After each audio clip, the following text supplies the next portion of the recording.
আমরা স্বপ্ন দেখেছিলাম 1905 সালে বঙ্গভঙ্গের সময় যখন এই পূর্ব বাংলার জনগণ তাদের ন্যায্য হিস্সা আদায়ের স্বপ্ন দেখেছিল, সেই স্বপ্ন নষ্ট হয়ে গিয়েছিল 1911 সালে। বেঙ্গল প্যাক্ট 1921 সালে যখন ভারতের মুসলিম এবং হিন্দুদের মধ্যে সরকারি চাকরিতে নিজেদের ন্যায্য অধিকারের সমতার জন্য করা হয়েছিল, তখন আমরা আমাদের প্রাপ্য অধিকারের স্বপ্ন দেখেছিলাম। সেটা স্বপ্ন বাস্তবায়ন হয়নি। আমরা 47-এ যখন পাকিস্তান স্বাধীন হলো, পূর্ব বাংলা পাকিস্তানের অভ্যন্তরে গেল, আমরা স্বপ্ন দেখেছিলাম। আমাদের দীর্ঘদিনের লড়াই সংগ্রাম, আমরা আশা করেছিলাম আমাদের পূর্ব বাংলার জনগণ তাদের ন্যায্য অধিকার পাবে। আমরা সেটা পাই নাই। সামরিক জান্তা সরকার বৈষম্য টিকিয়ে রেখেছিল এবং সেই বৈষম্য থেকেই জনগণের ভেতরের ক্ষোভ বিস্ফোরিত হয়ে জন্ম লাভ করেছিল বাংলাদেশ। আজ এই বাংলাদেশের ছাত্র জনতা বারবার জীবন দিয়েছে। যখন স্বৈরাচারী এরশাদ পতনে ছাত্র জনতা সম্মুখ সারিকে আন্দোলন করেছিল, তারা তাদের নিজেদের রক্ত রাজপথে বিলিয়ে গিয়েছিল। 91 সালে এসে আমরা দেখেছি তার কোনো সুরাহা হয়নি।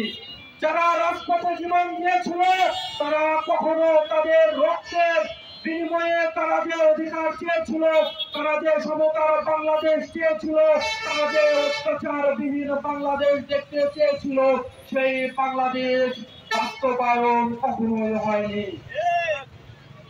2007 সালে যখন তত্ত্বাবধায়ক সরকার -2 ফর্মুলা করতে চেয়েছিল, এদেশের জনগণ আবার রাজপথে এসেছিল।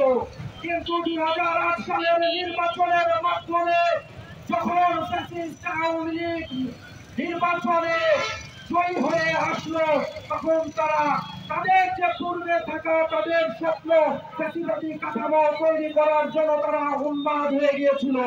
তারা সরকারে আসার পরেই আমাদের 57 জন দেশপ্রেমিক সেনা কর্মকর্তাকে ভারতের প্রেসক্রিপশনে তাদেরকে হত্যা করা হয়েছিল।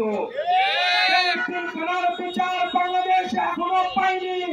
2013 সালে 5ই মেতে আমাদের বাংলাদেশের ধর্মীয় নেতাদের উপরে গণহত্যা চালিয়েছিল ফ্যাসিস্ট আওয়ামী লীগ সরকার। সেই বিচার আমরা দেখতে চাই। আজকে 2013 সাল থেকে আমরা 12 বছর অতিক্রান্ত করেছি, এখন পর্যন্ত আমরা সেই 5ই মে হত্যাকাণ্ডের বিচার দেখতে পাই নাই। আমরা দেখেছি 14 রাজ্যের আন্দোলন, 18 রাজ্যের আন্দোলন, 24-এর দামি নির্বাচন। সেই 24-এর নির্বাচনে যখন রাজনৈতিক দলের আহ্বানে সকল জনতা রাজপথে যাওয়ার জন্য যে তাদের বিশ্বাস তারা তখন পাচ্ছিল না, তাদের যে নির্ভরতা, তারা যেটার উপরে ভরসা করে তারা রাজপথে নেমে আসবে, সেই ভরসা রাজনৈতিক দলগুলো তৈরি করতে পারেনি। যে কারণে 2000